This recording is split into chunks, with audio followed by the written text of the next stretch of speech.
Hello everyone, welcome again to Cyclone InCYders. I'm your host Logan Murata, and joined alongside again we have Laurel Feeks, and making her Cyclone InCYders debut, it's Rachel Given.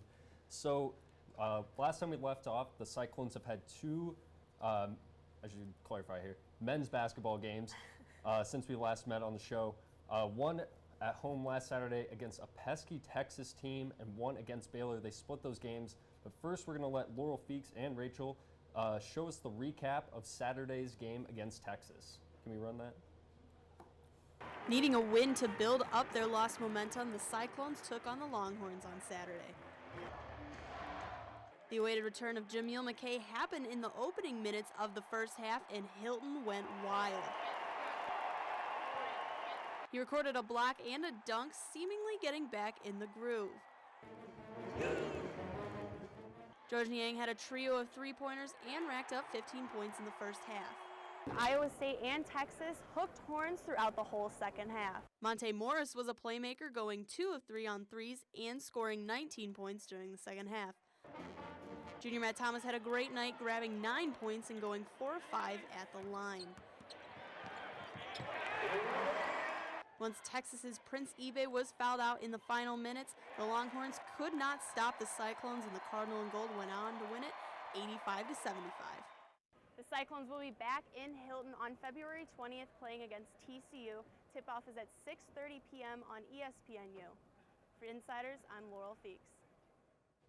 So a big win Saturday. I was just at home on my couch, to be honest, watching it from home. It was a great way to celebrate my birthday with a win. But, I mean, personally, I think the Cyclones looked a lot more in sync in this game. Jameel McKay made his return. You know, the team played a great tempo. How would you grade the Cyclones' performance from Saturday night? Laurel, we'll start with you. You were there firsthand. What was it like? They seemed more confident in themselves, and they were, they had the home court advantage, so it was much, the Hilton magic was alive. But I actually gave the team a B+ on Saturday. There were some things that needed to be worked on. I think that once Ibeh got fouled out, it was really when it all came together. Yeah, in definitely. that second half, when they weren't fighting back and forth, and they ended up winning by 10. Yeah, definitely a solid performance. I think they needed this win absolutely at home after dropping, I think 2 conference games in home. Mm-hmm. This is a must-win scenario. I think Correct. the Cyclones need to finish out and win the games they need to win at home. What did you think about this game against Texas? Would you grade them? I would also grade them with a B+. Okay. They really utilized the Monte Morris point guard to Niang duo with defense and offense, which helped them in check. It was really nice to see McKay back too. When he came in, the entire Coliseum just exploded, and it was really cool to feel that. Yeah, definitely. McKay just brings a special quality to the team, and I think it's really fun to watch him and the team incorporate that on the court. Yeah, I thought it was a great comeback for McKay. I mean, we're seeing the old McKay that we saw last year, I think. He was running the floor, getting rebounds, catching oops. It was nice, getting some blocks inside even against those big Texas players. But, I'm going to make a consensus here. I gave the Cyclones a B+ as well. We had 4 players who scored in double figures, which I thought was huge. The only blemish I saw in this game, and it's something I feel like that needs to be corrected here, is players, no matter what team we play in the Big 12, it seems like there's some player that is scoring at will at the rim, and Javon Felix did that against the Cyclones Saturday for Texas. He put up 18 points, and I think at least 12 of those came off of easy layups. I mean, it seemed like he was just having his way with the Cyclones, but we'll go back to that later. Who gets your offensive and defensive game balls, or just an overall game ball in this performance? Who'd you give it to, Rachel? Offensively, I gave it to the Morris-Niang duo, again, just because they just really knew where to put the ball. They knew where to put it up to score, too. I think they did a really good job together. Yeah, absolutely. I think you can make the argument for George or Monte on either side of the ball, but I gave mine to Monte for the second week in a row. I mean, 24 points, 3 assists, 6 rebounds, but more importantly, he held Isaiah Taylor to just 8 points on 3 of 14 shooting. And I mean, impressive game. Much different from when they went down to Austin earlier this season. Who'd you give your game ball to? I also had the split decision on Niang and Morris, but I think I would give it to George actually this week, because he ended up, what was it, just over 1,900? 1990. Yeah. That's what it was. But by the Baylor game, he ended up getting surpassing Fred Hoiberg's record. So Yep. he had 24 points. Monte had 24 points. So I think it was pretty evenly sided, but I would give it to George this week. Yeah, absolutely. George shot a better game in that one, just to add on to that. But moving on to Tuesday night, we talked about, how they went down to Waco, and it was the same story of just the past 2 years, just a different night. Baylor and Iowa State, seemed to trade punches throughout, and then Jonathan Motley, this guy who seems to score like, I think, 5-6 points a game against the rest of the Big 12, got his annual 20 points, or 20-plus points against us, and Baylor pulled away late in OT, won this one 100-91. I mean, why do you guys think it is that Jonathan Motley just seems to play his best against Iowa State, or do you think it's something that Scott Drew just, he has Iowa State's number? What do you think it is, Laura? We'll start with you this time. I mean, when you beat a team 2 years in a row, and we're also 0-4 against Baylor. Yeah. I mean, we're predictable.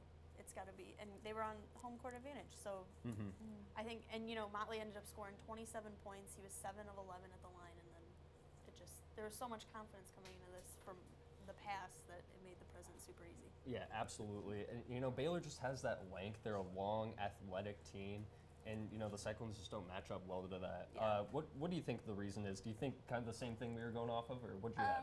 Kinda. I think Motley knows that Iowa State's a big contender with some big names in the lineup, and I think he uses that to push himself to be an even better player on the court, especially when he just needs more points and wants to stand out. So I think he uses Iowa State as a big name.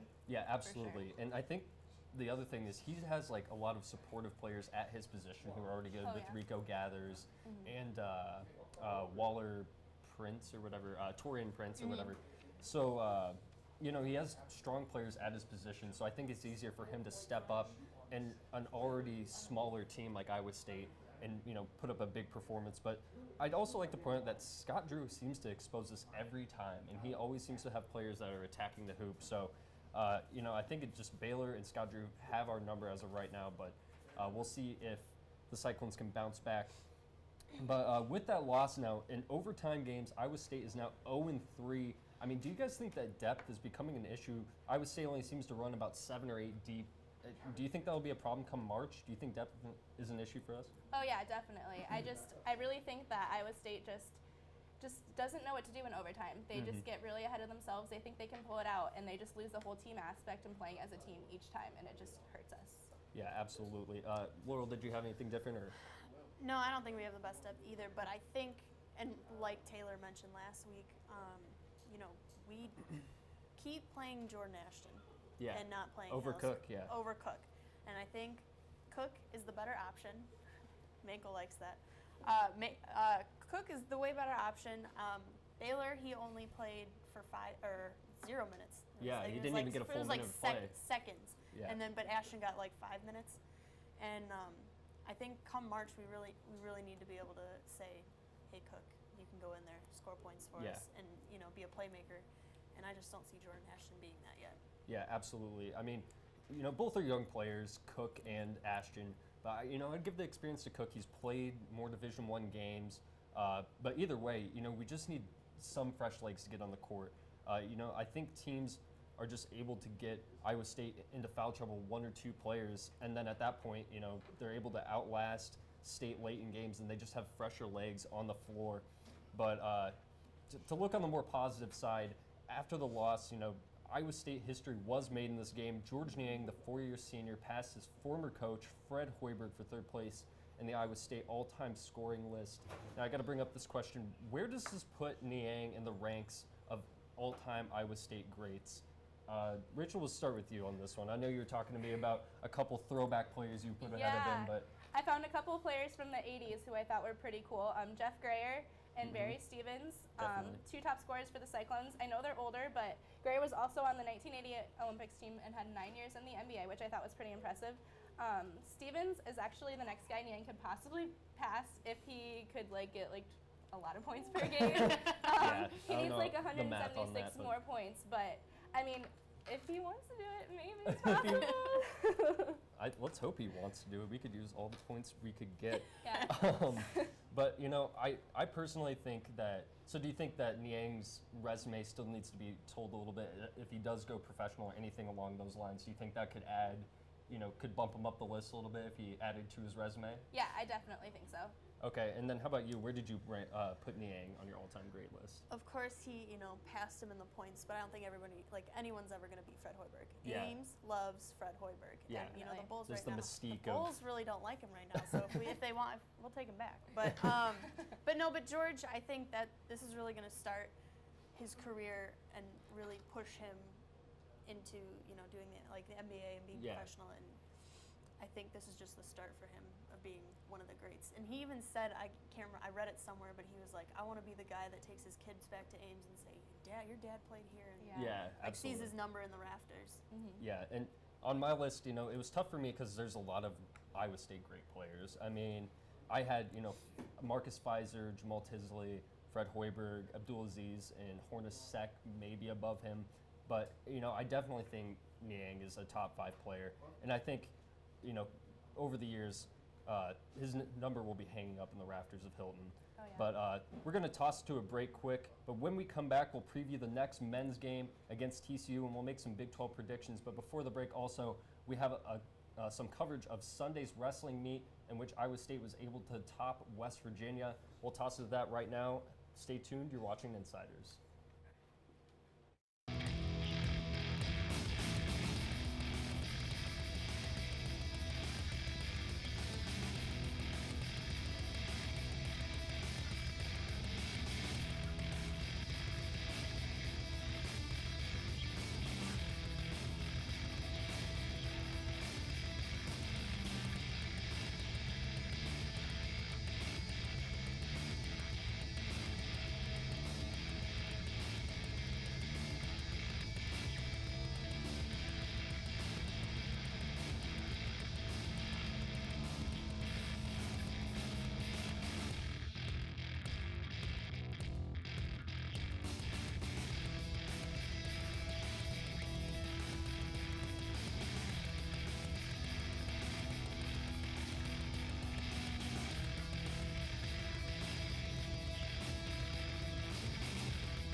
Thank you for sticking with us. We're back from the break here. Up next, the Cyclones get the Horned Frogs of TCU at home.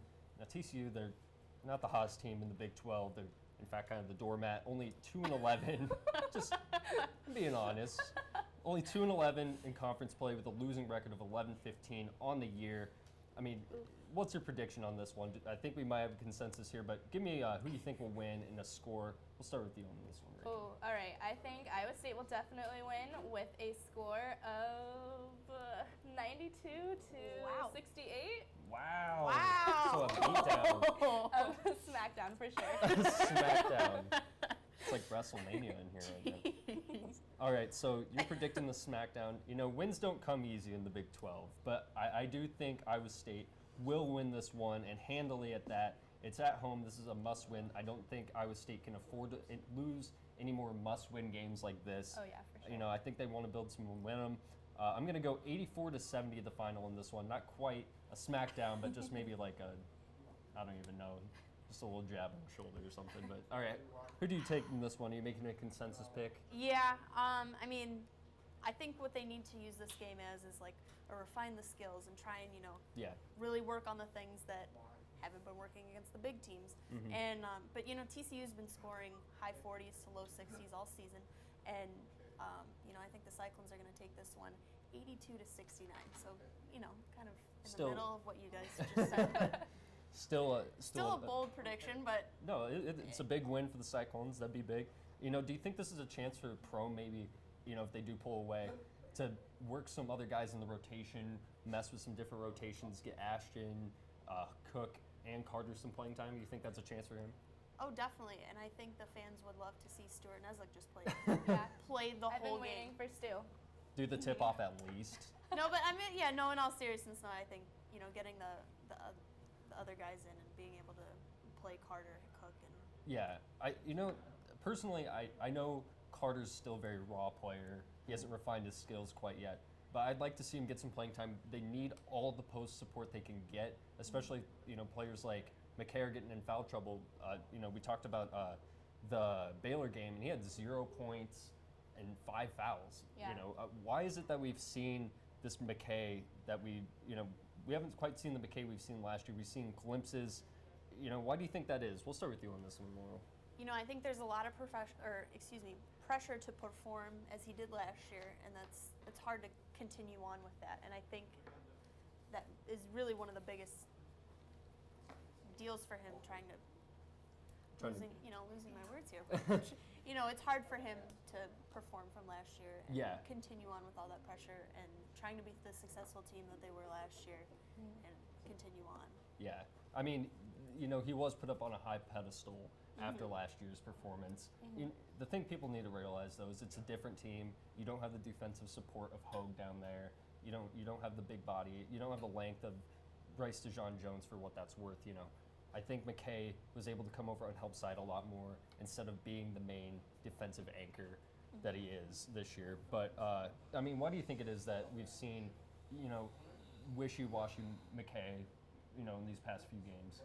I think it's part of the reason is because of the new coach Perome coming in. I mean, McKay had 3 years with Fred, and I think just having a new coach is always different, and especially when it comes time to pressure in March coming up. I think it's just pressure and stress and having a new coach and having to deal with new things and new players. It's just not really a good mix, and obviously it's not doing well with him. So yeah, and another thing is I don't think we've seen him at full strength lately. Like how he's had some knee issues here and there. And I don't think we've seen it since early season. He's got a game that's based off of athleticism. He runs the floor. He can jump like out of the gym. And, he can. He grabs boards, catches oops, gets some blocks, and that's hard when you've got a banged up knee. So, and the other thing, I just wanted to point this out. Me and my brother were talking about this. I don't know how much McKay bulked up in the off season, but there were numerous videos of him shooting threes on Instagram. I don't know if you guys caught those during the summer, but he hasn't attempted a single one this year. And I'd like to see him maybe experiment with that. He was also utilizing a turnaround jumper at the beginning of the year, like a mid-range jumper. So I'd like to see him work a little more inside-out game. I feel like he's been kind of locking himself into a one-dimensional role a little bit, and I'd like to see him expand that. But we'll see if McKay can improve with a relatively easier game this weekend. But it's prediction time. We're going to look at the Big 12 conference games for the weekend. And let's see what we have here to start. We have a Baylor at Texas game, so the last two teams Iowa State went up against. So this is an interesting one. We'll start with you on this one, Rachel. Who are you taking in this in-state rivalry, Baylor or Texas? I'm going to take Baylor just because of the way they played against us on Tuesday. Yeah. They had a really strong team, and I think Motley can come out and pull out a win against Texas as well. Yeah, I think that they do. Both these teams match up pretty well to each other with the length, so it'll be a fun game to watch. Who are you taking in this one, Laurel? I also have Baylor winning 75-70. Okay. We know it's a good Iowa State team Yeah. that they beat, but that's going to give them some confidence going into Texas. Yeah, and on this one, I'm going to be devil's advocate here. I went with Texas. They got the game at home. They beat Baylor in Waco earlier this game, and something I like to point out is Taylor, I think he's going to have a big game in this one. I think he's got the advantage over the Baylor guards. They just crushed West Virginia at home earlier this week. I think the Horns take this one in a good game, though. 77-71 is what I have for the final on that. And then the next one, probably the Big 12 game of the week, Oklahoma at West Virginia.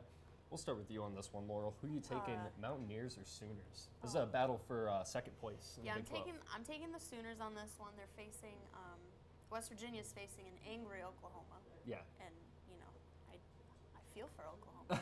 But, that's rough. But I say Oklahoma's going to take this one 74-69. 74-69. Yep. Oklahoma this one on the road. Who are you taking in this one? I'm are you actually taking going to West V? take, West Virginia. It's I think they're gonna have the home court advantage. They're going into March, like I said. Everyone's just hyped up. I think they're gonna have a really great team. All right, and I like both of these teams coming into March. They both play pretty deep. Both are solid offensive and defensively. But it's a battle for second place. Both teams are coming off of losses, but I think Oklahoma has the athleticism and the shooting to run the floor, spread things out, and beat this West Virginia press. West Virginia seems to press the entire game, and when athletic teams can get out and run against them, they seem to thrive and they're able to pull away, and I think that's something Oklahoma will do. I think Buddy Hield shoots the lights out, has a big game, and I think the Sooners win this one on the road, but it's close, 83-78. And then let's see what we have next here. We have Kansas at Kansas State, another in-state rivalry. Rachel, we'll start with you on this one. It should be a consensus pick, I imagine, but... I definitely pick Kansas, for sure. Okay. I mean, the way they play against us, I can only imagine that's how they're going to play against Kansas State. So, in an in-state rivalry, I mean, it's going to be really crazy in there. But we beat Kansas. I know, but, I mean, we were also in Hilton, and a little magic came into play. Okay. So. I'll give you that one. It is at Kansas State, but Kansas State has had an off year. I'll go next on this one. All of Kansas's losses have come on the road. With that said, Kansas State is not the best team in this conference. They're at the bottom of the barrel. The Jayhawks are playing their best basketball as of late. I think they've won about 5 or 6 in a row now, and I think they take the in-state rivalry in a rout. 84-67 is my prediction for this one. You gonna make a consensus? Yeah, going with the upsets? No. Perry Ellis, rest of the Jayhawks have had a few bumps this season, but definitely gonna take the win over K-State, 77-67. My friend Grace Roth will love that. Kansas State? She goes to Kansas. Okay. Yeah. We exchange words for Kansas side of state, but yes, I definitely think that, they're going to annihilate Kansas State, even though I only have them winning by 10. Okay. And then for the last game we have here on the Big 12 schedule, we have Texas Tech at Oklahoma State. And I'll let you start with this one, Laurel. I mean, Texas Tech has been on fire lately. What is in the water in Lubbock, Texas?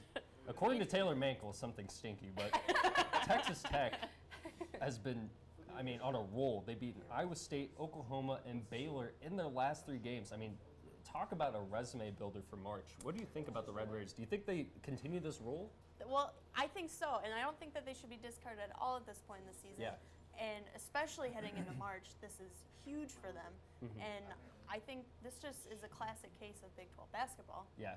And college basketball in general. But I think the Sooners are going to have them. Or not the Sooners, excuse me. Red Raiders. Oklahoma. Oh my gosh. Cowboys? We're running out of teams here. So one team's going to beat the other. No, Texas Tech is going to win 74-69. All right, so 74-69 is your prediction on that one. Who are you taking in this one? I also take Texas Tech. They have just been really killing it on the road lately, and I just definitely see them killing Oklahoma State as well. All right, and I'm going to make it a consensus here. I think the Red Raiders keep it rolling in Stillwater. Gocher and Smith, I think each scored double digits. I'm taking them 71-60, and I watch out for Texas Tech come March. They're going to be a dangerous team. Now, I know the guys in the back had Big 12 standings pulled up. Can we get that graphic pulled up real quick? They're paying attention. All right, so here's the standings we got here. Kansas, West Virginia, Oklahoma, Baylor, Texas, and then, Iowa State's chances at first place, they're very slim. They have to pretty much win out for any chance. But who do you guys think, looking at this, will finish first in the Big 12? Do you think you're going to go with the obvious one, Kansas, or do you think West Virginia could pull in there, or maybe an Oklahoma or Baylor even? I'm probably going to stick with Kansas. Yeah. If anybody's going to move up into first place, it'll be West Virginia. I don't know if Oklahoma necessarily can just. Yeah, I think West Virginia, if they're going to, they need to win against Oklahoma this weekend to secure that. But Kansas is playing their best basketball. I'm going to agree there. How about you? Who do you think? Do you think Kansas will finish the Big 12 with? How many straight is it now that they've won in the regular season, conference-wise? Do you know conference championships like during the regular season? How many has Kansas won in a row? I was just curious if you guys know off the top. 11? Is it 11? Okay, so and they're going for 12 this year. Okay, yeah. Okay, yeah. So I think looking at it right now, I think Kansas will do it again. Do you think so? Oh yeah, definitely. They're just really strong contenders. All right, well, we'll see what happens in the Big 12 and how things stir up this weekend. We have a quick update. Maryland just lost to Minnesota at Maryland, at home, a big loss for Maryland. And, Minnesota. Minnesota's first Big Ten win. Yeah, it's their first Big Ten win. Big win for Minnesota. And, Maryland, what is going on there? Like, I feel like that's a must-win game at home. Definitely. College basketball, you got to love it. We'll see you guys next week with more Iowa State basketball and Cyclone sports. Thank you for watching InCYders.